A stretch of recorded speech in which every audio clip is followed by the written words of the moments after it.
Hey guys, welcome back to the Topper Squad Academy. So today we will do part 3 of Hindi Aroha भाग 2 कुंवर नारायण कविता के बहाने बात सीधी थी पर कक्षा 12 हिंदी आरोह भाग 2 फुल चैप्टर 1 शॉर्ट लक्ष्य बोर्ड परीक्षा में 100/100 अंक. So without wasting our time, we will just start this chapter. Okay, so let's start. कवि परिचय कुंवर नारायण. जन्म 19 सितंबर 1927 फैजाबाद उत्तर प्रदेश. ठीक है, तो इनका जन्म कब हुआ था? इनका जन्म हुआ था 19 सितंबर 1927 को उत्तर प्रदेश में इनका जन्म हुआ था. प्रमुख रचनाएं क्या क्या है? चक्रव्यूह, परिवेश, हम तुम, आत्मजयी, प्रबंध काव्य अपने सामने. सम्मान ज्ञानपीठ पुरस्कार, साहित्य अकादमी, व्यास सम्मान.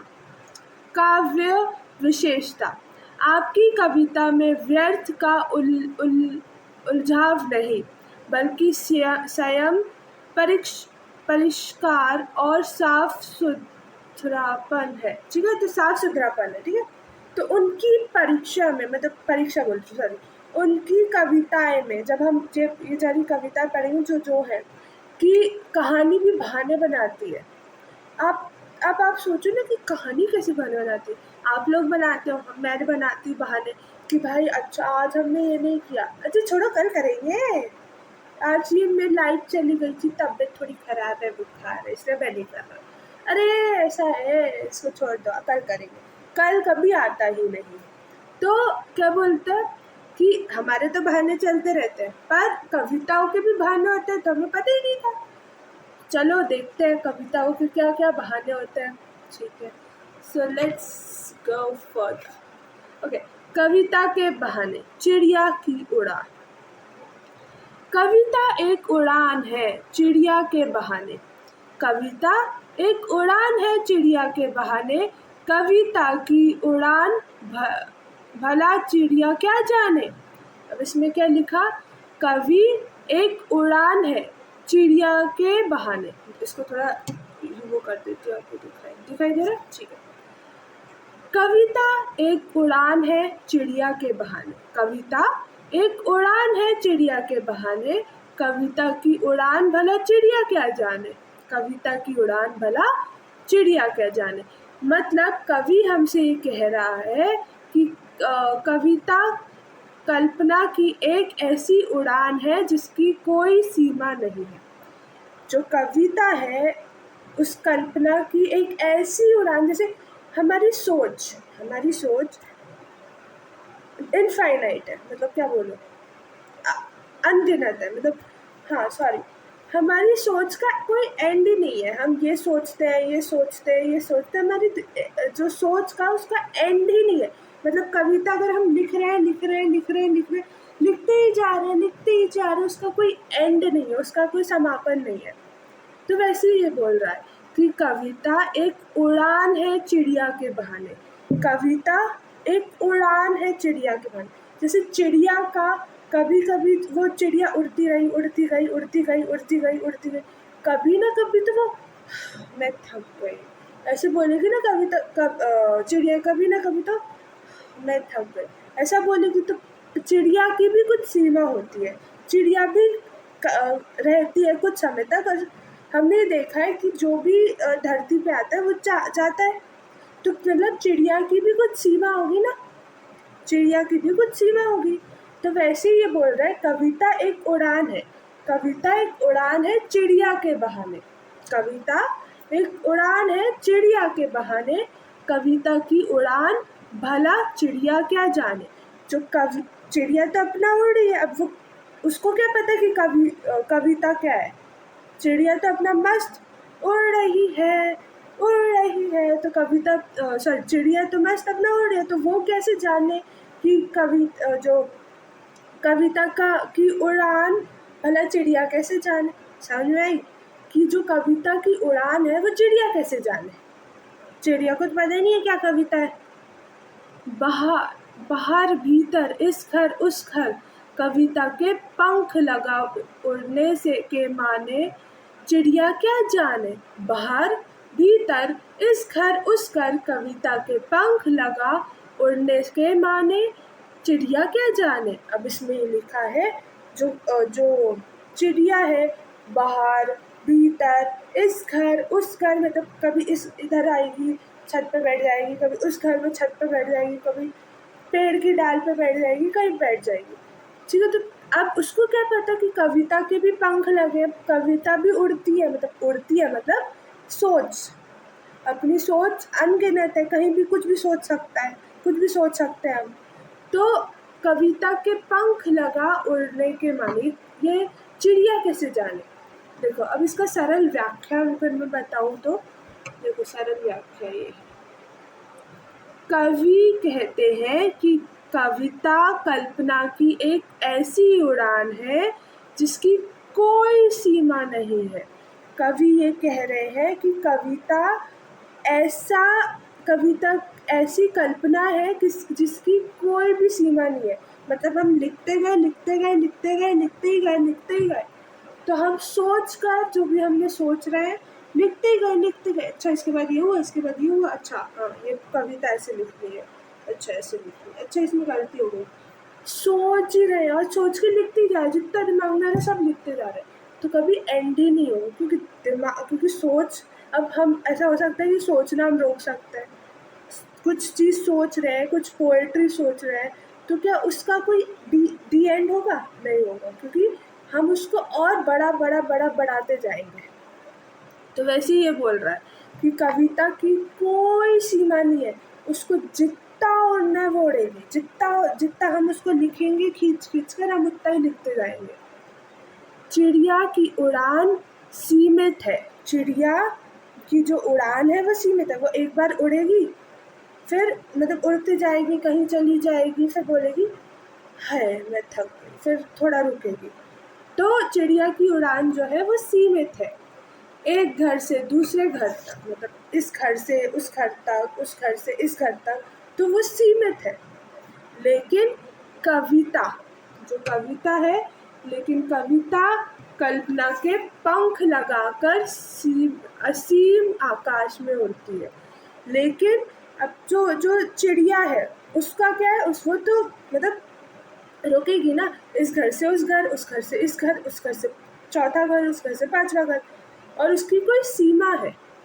पर जो कविता है, जो पोएट है, पोम है, उसकी कोई सीमा ही नहीं है। उसमें अगर आप पंख लगा दोगे ना तो वो उड़ती जाएगी, उसकी कोई सीमा नहीं है, तो लगाकर असीम आकाश में उड़ती जाएगी, जिसे चिड़िया नहीं समझ सकती। मैंने यही समझाया ना कि चिड़िया को क्या पता कि कविता क्या होती है, चिड़िया को क्या पता कि कविता क्या होती है भाई। अब चिड़िया को नहीं पता कविता क्या होती है। अब चिड़िया जो है वो कितनी भी दूर जाकर रुक जाएगी, सहम जाएगी, रुक कर कुछ खाएगी, कुछ पिएगी, मतलब उसका भी कुछ सीमित है, मतलब यहाँ ये है कि हाँ वो यहाँ तक ही जिएगी, फिर हो जाएगी, यहाँ तक ही जिएगी या यहाँ तक ही है, ठीक है। पर जो कविता है उसको अगर आप बहुत खुली छूट भी दे दोगे ना तो आपके दिमाग में इतने थॉट्स आएंगे, इतनी चीज़ें आएंगी कि आप लिखते ही जाओगे और आपको पता नहीं चलेगा कब 10-12 पन्ने आप भर दोगे, 10-12 क्या 100 पन्ने भी भर दोगे आप।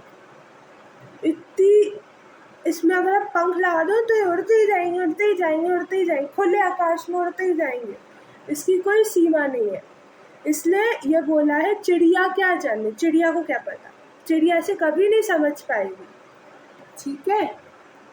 अब कविता के बहाने फूलों का खिलना, अब हमने वो चिड़िया और कविता को कंपेयर किया, ठीक है। अब इसमें हम फूल और कविता को करेंगे, देखना। कविता एक खिलना है फूलों के बहाने। कविता एक खिलना है फूलों के बहाने। कविता का खिलना भला फूल क्या जाने। क्या बोला कि कविता एक खिलना है फूल के बहाने। कविता एक खिलना है फूल के बहाने। कविता का खिलना भला फूल क्या जाने। वाह वाह वाह वाह। ठीक है, तो ठीक है, नहीं समझ में आया, मैं समझा। फूल खिलता है, देखो फूल जब हम पेड़ लगाते हैं तो पेड़ धीरे धीरे बढ़ता है। मान लो किसी कमल के फूल का पेड़ है या किसी का पेड़ है, तो फूल ऐसा होगा, फूल ऐसे ऐसे धीरे धीरे धीरे धीरे धीरे धीरे धीरे धीरे धीरे धीरे ऐसे ऐसे ऐसे खिलेगा खिलेगा, फूल खिल जाएगा। उसमें बहुत खुशबू आती है, जैसे रोज़ मान लो ये रोज़ का पेड़ है, तो ये रोज़ का पेड़ रोज़ खिल रहा है इसमें, तो क्या वो इतनी अच्छी सुगंध देता है, इतनी अच्छी खुशबू देता है। तो जो फूल है वो खिल रहा है, तो फूल खिलता है, सुगंध फैलती है। फूल खिलता है, सुगंध, हाँ कितनी अच्छी सुगंध है, कितनी अच्छी खुशबू है। तो फूल खिलता है, सुगंध फैलती है और फिर मुरझा जाता है। अब देखो, जैसे जो चिड़िया थी वो उड़ती रहती थी और उसकी कोई सीमा होती थी, बल्कि कविता की कोई सीमा नहीं है। कविता को आप जितना खींच कर लिख सकते हो, कि जितना दिमाग में थॉट्स आ रहे हैं उसको लिखोगे। कविता की कोई सीमा नहीं है, कोई सीमा जो चिड़िया नहीं समझ सकती। अब ये बोल रहा है, अभी फूल को कविता से कंपेयर कर रहा है। क्या बोल रहा है, चिड़िया, क्या सॉरी चिड़िया नहीं, फूल क्या जाने कविता को। मतलब अब जैसे फूल खिलता है तो वैसे ही वो बोल रहा है, जैसे फूल का सीमा होती है, जैसे चिड़िया की सीमा थी, वैसे फूल की भी सीमा होती है। वो धीरे धीरे धीरे धीरे धीरे धीरे खिलता है, सुगंध देता है, और फिर उसके बाद मुरझा जाता है। तो फूल की भी सीमा होती है। तो यही बोल रहा है, कविता एक खिलना है फूलों के बहाने। मतलब कविता एक खिलना है फूलों के बहाने। कविता से भी अगर आप अच्छी कविता लिखोगे तो आपको इससे क्या आएगा, वाह वाह वाह वाह वाह, कितनी अच्छी कविता लिखी है, वाह वाह क्या मतलब है, वाह वाह वाह वाह वाह वाह। ठीक है, तो ऐसा होता है कि फूल भी खिलता है तो हम बोलते हैं ना, वाह वाह फूल खिल रहा है, कितनी अच्छी सुगंध आ रही है। तो वैसे ही कविता है। कविता जब लिखी जाती है, जब उसको बोला जाता है, जब उसका अंदर डीप मीनिंग निकाला जाता है, तो वो अपने आप सुंदर दिखती है। तो वैसे ही आपको बता रहे हैं कि कविता एक खिलना है फूलों के बहाने। कविता का खिलना भला फूल क्या जाने। अब कविता जैसे खिलती है, वो फूल तो जान नहीं सकते। जैसे उसमें था चिड़िया जब कविता के पंख लग जाएंगे तो वो असीम, मतलब कहीं भी आकाश में उड़ेगी। पर जो चिड़िया है वो तो उसकी सीमित है, वो यहीं तक है, उसका जीवन यहीं तक है। तो उसकी भी कोई चिड़िया की सीमा है। पर अगर आप कविता के पंख लगा दोगे तो उसकी सीमा ही नहीं है, वो उड़ती जाएगी। ठीक है, तो क्या इसका मतलब कि इसकी सीमा है चिड़िया की, और कविता थॉट्स की कोई सीमा नहीं है। थॉट्स अनगिनत है, कुछ भी आ सकते हैं दिमाग में। ठीक है, समझ में आई। वैसे ही ये बता रहे कि वो चिड़िया नहीं जान सकते कि कविता कहाँ तक उड़ सकती है, और ये फूल नहीं जान सकता कि जब ये कविता खिलती है, जब कविता लिखी जाती है और इसका डीप मतलब निकाला जाता है, तो वो कितना अच्छा लगता है, कितनी अच्छी लगती है। ठीक है, समझ में आई। कविता एक खिलना है फूलों के बहाने। कविता का खिलना भला फूल क्या जाने। बाहर भीतर इस घर उस घर, बिना मुरझाए महकने के माने, फूल क्या जाने। कविता जो फूल है वो कभी इस घर उगता है, तो जैसे हमने कमल का रोज़ का फूल लगाया, तो रोज़ का प्लांट लगाया तो वो इधर फूल जाएगा, कहीं किसी और के घर उन्होंने लगाया होगा तो वहाँ फूला होगा, तो कहीं किसी और ने लगाया होगा तो वहाँ फूला होगा। तो बाहर भीतर मतलब बाहर आउटसाइड और भीतर मतलब अंदर। तो बाहर भीतर, इस घर उस घर। बिना मुरझाए फूल मुरझाता थोड़ी है। महकने के माने फूल क्या जाने। ठीक है, तो इसका ना सरल व्याख्या देखते हैं। सरल व्याख्या में आपको समझ में आएगा। फूल खिलता है, सुगंध फैलाता है। तो फूल जो है, फूल खिलता है और सुगंध फैलाता है और फिर मुरझा जाता है। फूल खिलता है, सुगंध देता है मतलब सुगंध फेंकता है, और सुगंध फैलाता है और फिर मुरझा जाता है, क्योंकि फूल की भी कोई सीमा है। लेकिन कविता एक बार खिलती, तो कविता अगर एक बार खिलती है मतलब कवि उसको कविता को लिख रहा है तो वो अच्छे से लिखता है, तो वो कभी मुरझाती नहीं। उसको 4, 5, 6, 7, 8, 100 बार भी आप उसको पढ़ोगे ना, आपको नई की नई लगेगी। ठीक है, खिलती रची जाती है तो वह सदियों तक बिना मुरझाए अपनी वैचारिक सुगंध बिखेरती रहती है। फूल इस अमृता के रहस्य को नहीं समझ सकता। मतलब इसमें ये बोला गया कि फूल खिलता, सुगंध देता, सुगंध फैलाता, मुरझा जाता, पर जो कविता है वो क्या करती है, जब एक बार कवि ने लिख दी तो वो खिलती है, सुगंध देती है, अच्छी दिखती है, मतलब अच्छे से लिखते हैं, वाह वाह वाह वाह करते हैं, पर वो कभी मुरझाती नहीं है। उसकी कोई सीमा नहीं है। जब भी आप पढ़ोगे, 100 बार भी पढ़ोगे, 500 बार भी पढ़ोगे, तो भी आपको वो नई की नहीं लगेगी। तो ये फूल नहीं समझ सकता। ठीक है, समझ में आई? अब आता है कविता के बहाने बच्चों का खेल। अच्छा, यही है, सॉरी। ठीक है, कविता एक खेल है बच्चों के बहाने, बाहर भीतर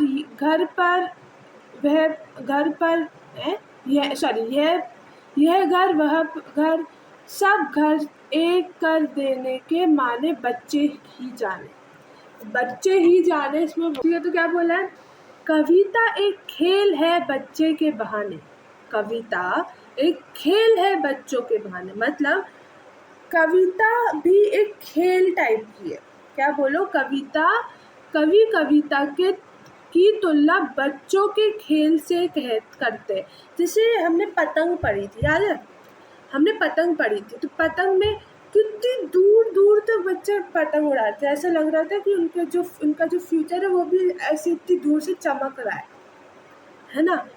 तो अब ये तुलना जो कवि है वो तुलना चिड़िया से कर रहा था, कवि फूल से तुलना कर रहा था, अब कवि बच्चों से तुलना कर रहा है, किसकी? कविता की। तो कविता एक खेल है बच्चों के बहाने, बाहर भीतर यह घर वह घर, सब पर एक कर देने के माने बच्चे ही जाने। अब उसमें क्या था, चिड़िया क्या जाने और फूल क्या जाने, इसमें बच्चे ही जाने। कविता की तुलना बच्चों के खेल से करते हैं। जो कवि है जो कविता की तुलना बच्चों के खेल से कर रहे हैं।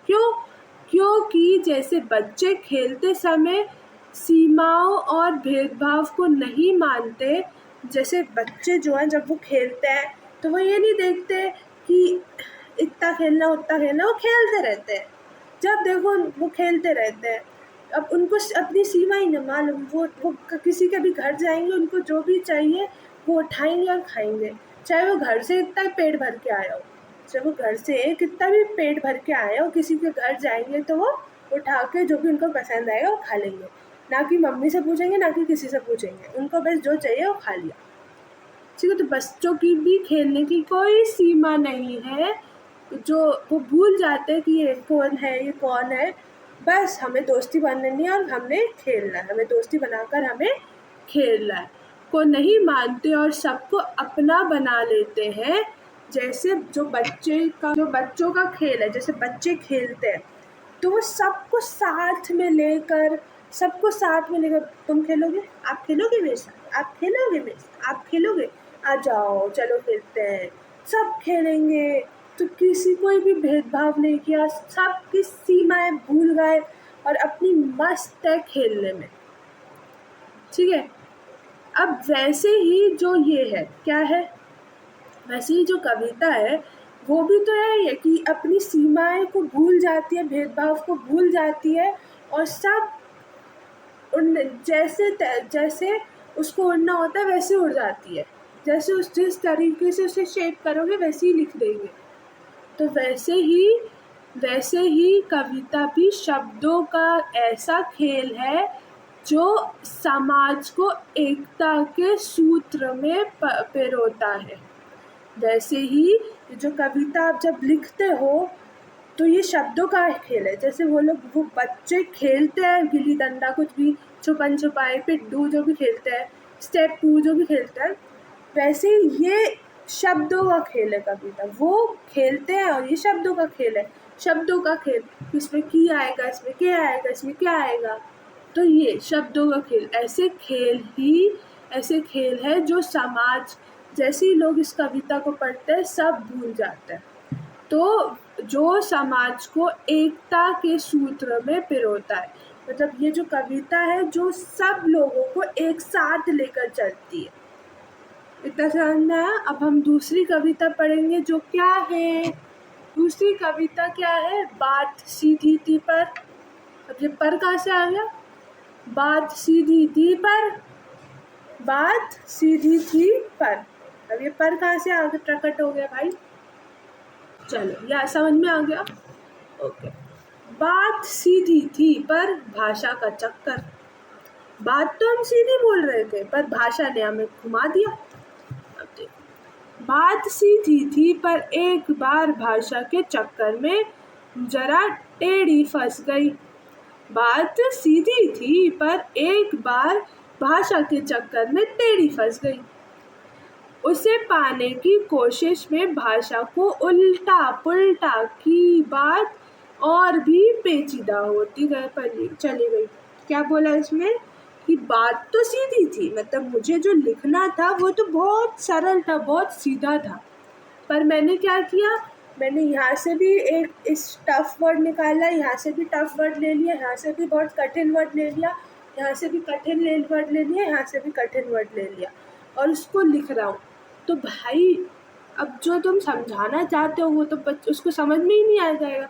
तुम इतने कठिन वर्ड्स यूज़ करोगे, इतने मुश्किल वर्ड्स यूज़ करोगे तो सामने वाले को क्या समझ में आएगा, वो तो वो कठिन वर्ड्स को ही ढूंढता जाएगा ना। अच्छा इसका मतलब क्या है, अच्छा ये इसका मतलब 10 घंटे तो इसमें ही लग जाएंगे, उसको क्या समझ में आएगा, वो तो सिर्फ वाह करेगा कि देखो, जैसे मैंने कोई भी लाइन पढ़ी तो वो बोलेगा वाह वाह वाह, पर उसका डीप मीनिंग तो वो समझ ही नहीं पाएगा।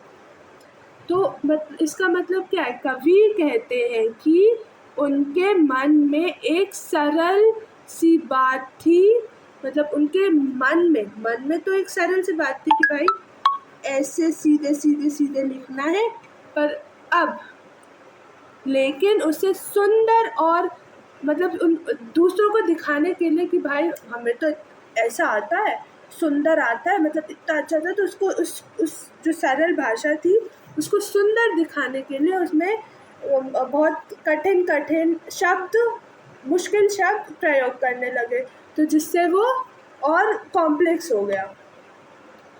लेकिन उसे सुंदर और विधातापूर्ण दिखाने के लालच में उन्होंने कठिन शब्दों का प्रयोग किया, यह हुआ कि बात सुलझने के बजाय और अधिक उलझ गई। अब मैं एग्जाम्पल देती हूँ। अब मानो देखो, एक एक एक लड़का और एक लड़का बात कर रहा है। अच्छा ऐसा हुआ था, अच्छा ओ माय गॉड, अच्छा ऐसा हुआ था, नहीं अच्छा ऐसा हुआ था। अब वो तुमको ऐसा लग रहा है कि वो जो बात है वो थोड़ी सी ना वो हो रही है, ऐसा लग रहा है कॉन्फ्लिक्ट में बदल जाएगी। मैं ये बोल रहा हूँ, वो ये बोल रहा है, मैं ये बोल रहा हूँ, वो ये बोल रहा है, वो उसके अगेंस्ट में बोल रहा है, मैं उसके बिहाफ में बोल रहा हूँ। तो बात थोड़ी सुलझने की जगह और कॉम्प्लेक्स ना हो जाए। तीसरा बंदा आता है, तीसरा बंदा आके बोलता है, बीच का बंदर ठीक है, तीसरा बंदा सॉरी बंदर बोला, तीसरा बंदा आके बोलता है, अरे रुको रुको मैं समझाता हूँ। अब वो समझाने के बजाय उसमें और तेल मिर्च सब डाल के चला गया।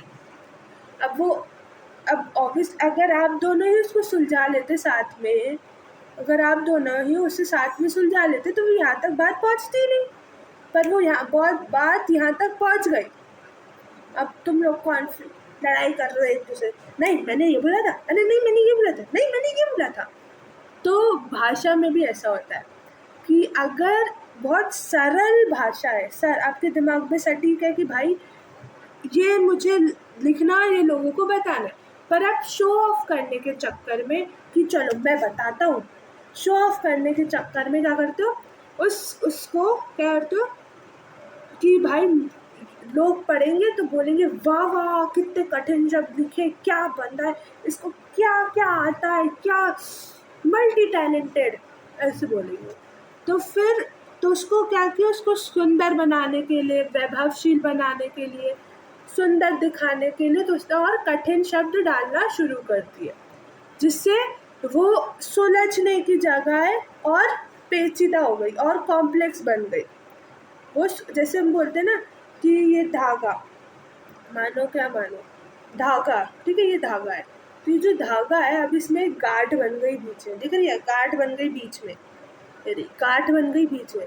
अब मैं इसको खोलने की कोशिश कर रही हूँ पर ये खुल ही नहीं रहा, मैं इसको खींच रही हूँ तो खुल ही नहीं रहा। अब मैं जब उसको जब उसको थोड़ा टाइम दूंगी कि तू रात, मैं धीरे धीरे उसको कोशिश करूँगी खोलने की, तो वो खुल जाएगा, है ना, वो खुल जाएगा। पर अगर मैं उसको अरे ये तो खुल ही नहीं रहा, ऐसे ऐसे करके मैं खोल रही ऐसे से, तो वो और उसकी जगह वो और पेचीदा हो गया और कॉम्प्लेक्स हो गया। ठीक है, तो इससे हम ये समझते हैं कि जो बात है, जो शब्द है, उनको ऐसे प्रयुक्त करो कि आप दूसरों को समझा सको।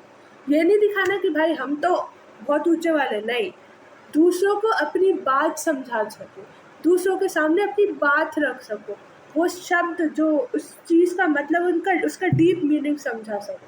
पोएम का मतलब यही होता है ना कि आप उसकी डीप मीनिंग लोगों को समझा सको, मतलब उसका मतलब क्या, आपकी लाइफ में उसका अहमियत क्या है वो समझा सको। उसका मतलब तो यही होता है ना, ये नहीं कि मैं तो ये दिखाऊंगा कि मैं कितना इंग्लिश फ्लुएंटली बोल पाता हूँ, मैं तो इतना दिखाऊंगी, मैं इतना इंग्लिश फ्लुएंटली बोल पाती हूँ, वाह वाह वाह वाह वाह वाह, सब मेरी वाह वाह करेंगे। भाई नहीं, हमें ये नहीं दिखाना, हमें ये करना है कि जो दूसरा बंदा है उसको हम समझा सके अपनी बात, उसके सामने अपनी बात रख सके, हमें ये करना है, ठीक है, ना कि ये दिखाना है वाह मैं तो महान, मैं हूँ सबसे परफेक्ट। भाई इस देश में कोई परफेक्ट नहीं है, ठीक है, परफेक्ट बनते हैं लोग। अब बात सीधी थी पर पेच और चूड़ी।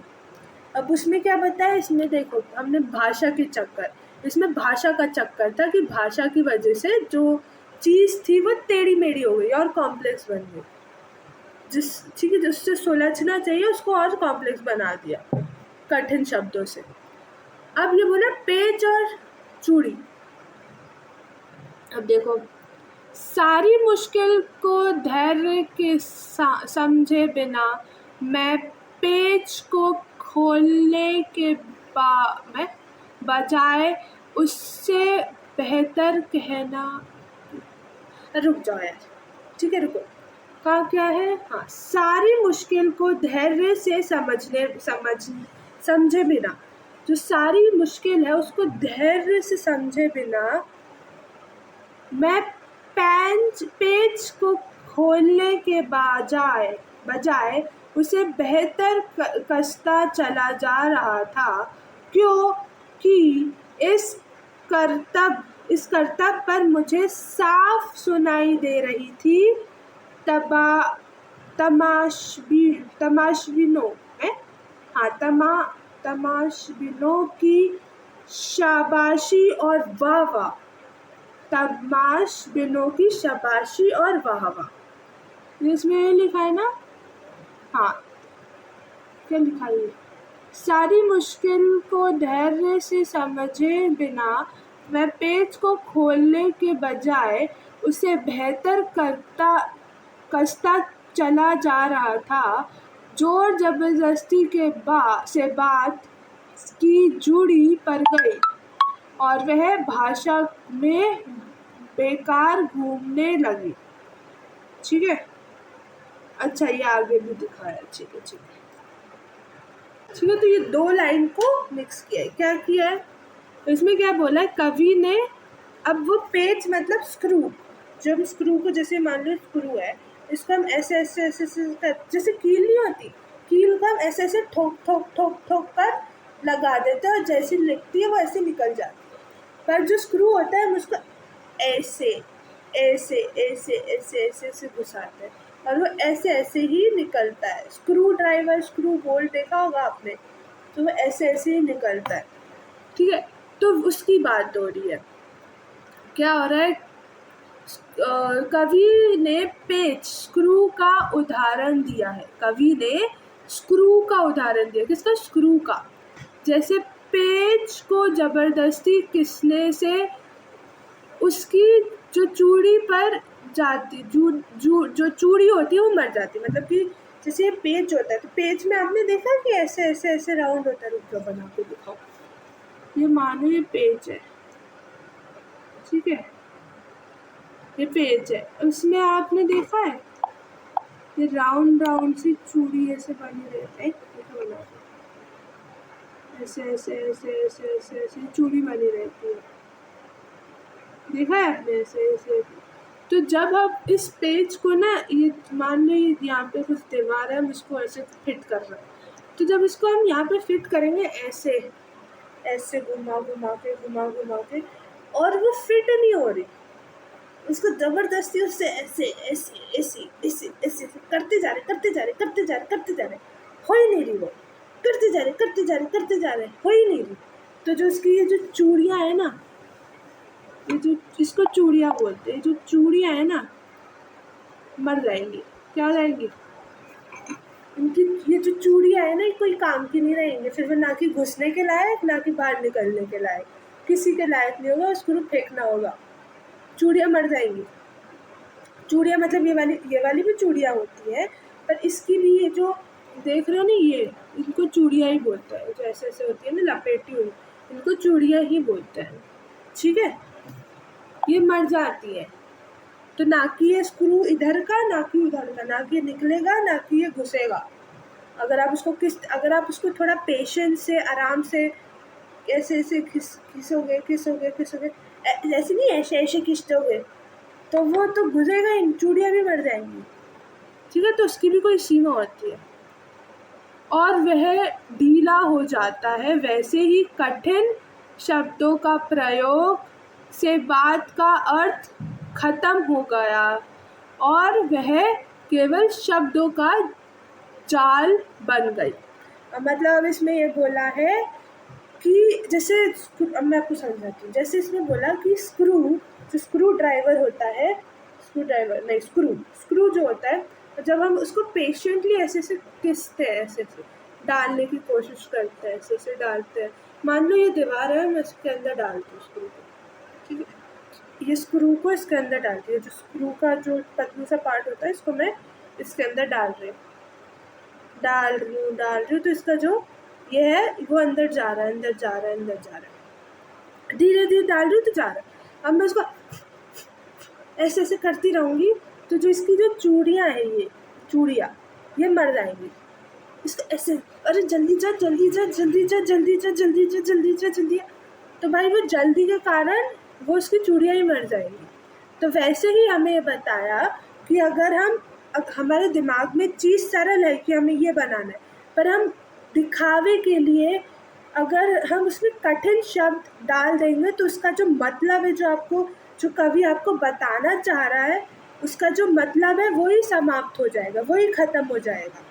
जो कवि आपको बताना चाह रहा है, जो डीप मीनिंग वो बताना चाह रहा है कि इसका डीप मीनिंग क्या है, जब वो बताएगा वो ख़त्म ही हो जाएगा, क्योंकि आपने कठिन वर्ड्स यूज़ कर दिया। अगर आप सरल भाषा यूज़ करते तो आप सरल भाषा यूज़ करते, अगर मान लो एक चीज़ सरल भाषा, हाँ मैं बोलती हूँ, सरल भाषा यूज़ करते तो उनको ईजी होता, पढ़ने में ईजी होता, तो वो अच्छे से समझ पाते। अगर आपने अभी कठिन वर्ड्स यूज़ कर दिए, कठिन शब्द डाल दिए, तो वो इतने अच्छे से समझ भी नहीं पाएंगे, है ना। इतने अच्छे से नहीं समझ पाएंगे कि उसका डीप मीनिंग क्या है। बस वो ये बोलेंगे वाह वाह वाह, मतलब बस उसको पढ़ेंगे और बोलेंगे वाह वाह वाह वाह, मतलब उसका कोई अर्थ नहीं निकला है, ठीक है। तो पीछे अब आप मैं ये नहीं बोल रही हूँ कि लोग वैसे होते हैं, पर ना अगर आप कुछ काम कर रहे हो, जैसे स्क्रू घिस रहे हो, आप उसका पहले मुश्किल देखो, मुश्किल क्या है।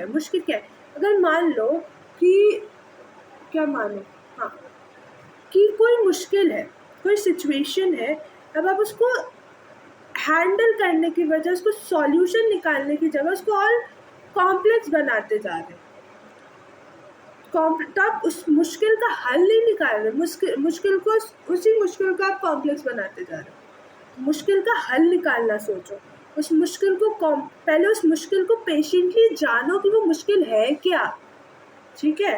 तो उसको भी जानना चाहिए कि वो मुश्किल क्या है। मैं कठिन शब्द डाल रहा हूँ, वो मुश्किल है कि लोग नहीं समझ पाएंगे, लोग सिर्फ वाह वाह करके छोड़ देंगे, लोग इसका डीप मीनिंग नहीं समझ पाएंगे।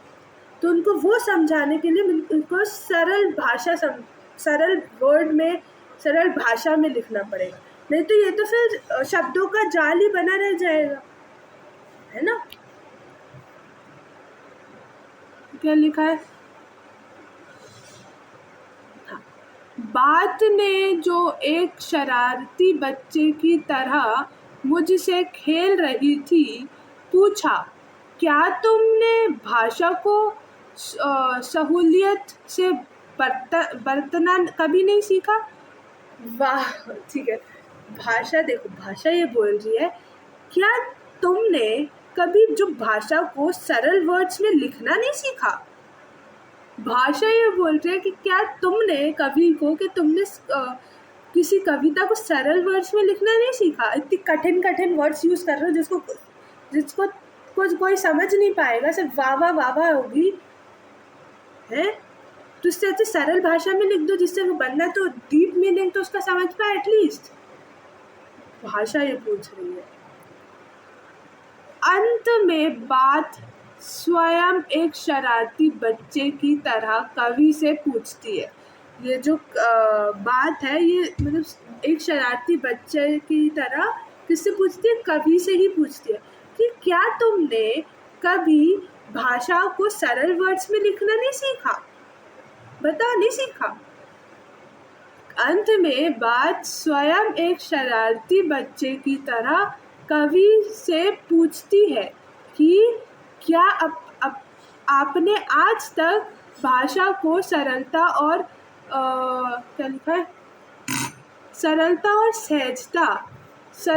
सहजता से प्रयोग करना नहीं सीखा? कभी आजकल आपने बात को, जो भी आप बात कहना चाह रहे हो, उसको सरलता और सहजता से लिखना नहीं सीखा, पेशेंस से लिखना नहीं सीखा।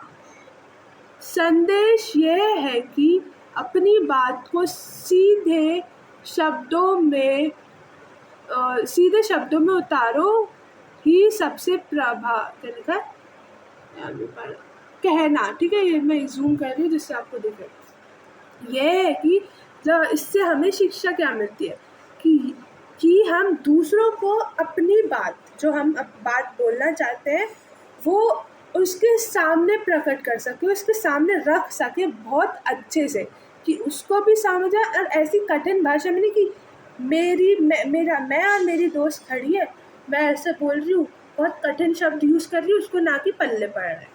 मैंने तो अपनी बात बोल दी पर उसको समझ में आई नहीं आई, तो क्या ही सोचेगी कैसा बोला इसने, समझ तो आई नहीं। तो भाई ऐसे रखो कि वो, जैसे मैं और मेरी दोस्त, मैं अपने शब्द, मैं अपने बोल ऐसे बोल रही हूँ कि उसको वो समझ में आए। अब जब मैं उसको वो समझ में आऊँगी तो बोलेगी ना, हाँ वाह वाह मुझे बहुत अच्छे समझ में आया, ये भी आया वो भी आया, बोलेगी ना वो। तो वैसे ही हमको दिखाना नहीं है कि हम बहुत महान हैं, नहीं दिखाना, हमें ये दिखाना है कि हम अपने शब्द, जो भी हम दूसरों को समझाना चाहते हैं वो दूसरों को कैसे समझा पाए, अपना जो विचार है वो दूसरों पे कैसे रख पाए, दूसरों के सामने कैसे रख पाए, वो है। तो ये बोल रहा है, यही है कि अपनी बात को सीधे शब्दों, कठिन शब्द को यूज मत करो, सीधे शब्दों में बोलो। में कहानी ही सबसे प्रभावी होती है। अगर आप उसको सरल वर्ड्स में लिखते तो ये वो होता नहीं, गड़बड़ी नहीं होती। सरल वर्ड्स में लिखते तो उसका जो अर्थ है वो मरता नहीं, वो उसका जो अर्थ है फिर वो निकल के आता। ठीक है, सो चैप्टर इज ओवर। महत्वपूर्ण प्रश्नोत्तर एमपी बोर्ड पैटर्न। उड़ाने और देखो रुक जाओ, ठीक है दिख रहा है, ठीक है। उड़ाने और खिलने का कविता के से क्या संबंध बनता है। उड़ने और जो उड़ने, चिड़िया उड़ने और जो फूल खिलने का क्या, इसका जो कंपैरिजन है उसका क्या मतलब पड़ता है। उत्तर, उड़ना कविता की असीमित कल्पनाएं का प्रतीक है। जो उड़ना है वो कविता की असीमित कल्पनाओं का प्रतीक है, जबकि जो खिलना कविता की विकसित होने और महकने प्रभाव का प्रतीक है। उड़ान मतलब उड़ान भरना, तो ये जो कविता है वो अपनी उड़ान भर रही है। जब हम उसको लिख रहे हैं तो वो अपनी उड़ान भर रही है। जब हम उसको पब्लिश करेंगे, जब हम उसको कुछ करेंगे तो वो दूर दूर तक फैलेगी, दूर दूर तक लोगों को पसंद आएगी, दूर दूर तक लोग खरीदेंगे उसे। और जब वो लोग खोलेंगे उसे, जब लोग उसको पढ़ेंगे तो लोग बोलेंगे वाह वाह वाह वाह, तो वो खिलेगी, वो खुशबू देगी जैसे फूल देता है। तो जबकि खिलना कविता की विकसित होने और महकने का प्रतीक है। ठीक है। बात की चूड़ी मर जाना, मुहावरे का क्या अर्थ है। ये जो बात की चूड़ी मर जाना मतलब इसका अर्थ है कि भाषा की जटिलता, भाषा जो कठिन शब्दों से आपने जो भाषा बनाई है भाषा, तो भाषा का जटिलता के कारण मूल बात का प्रभावहीन हो जाना। जो भाषा की जो जटिलता है उससे, जो भाषा की जटिलता के कारण मूल बात का प्रभावहीन हो जाए। जो मूल बात जो आप उस व्यक्ति को, उस इंसान को समझाना चाह रहे हो वो तो आप समझा ही नहीं पा रहे हो। ठीक है। तो वैसे ही जैसे चूड़ी मरने पर पेच पकड़ खो देती है, वैसे ही बात अपने अर्थ को खो देती है। जैसे वो चूड़ी थी, स्क्रू की जो चूड़ी थी, जब हम उसको इम्पेशेंटली ऐसे कर रहे थे तो वो उसकी जो चूड़ी थी वो मर गई। वैसे ही अगर हम कठिन शब्दों के थ्रू लोगों को कुछ समझाना चाहेंगे तो वो नहीं समझ पाएंगे, तो वैसे ही उसका अर्थ भी मर जाएगा। तो समझ में आया? ठीक है।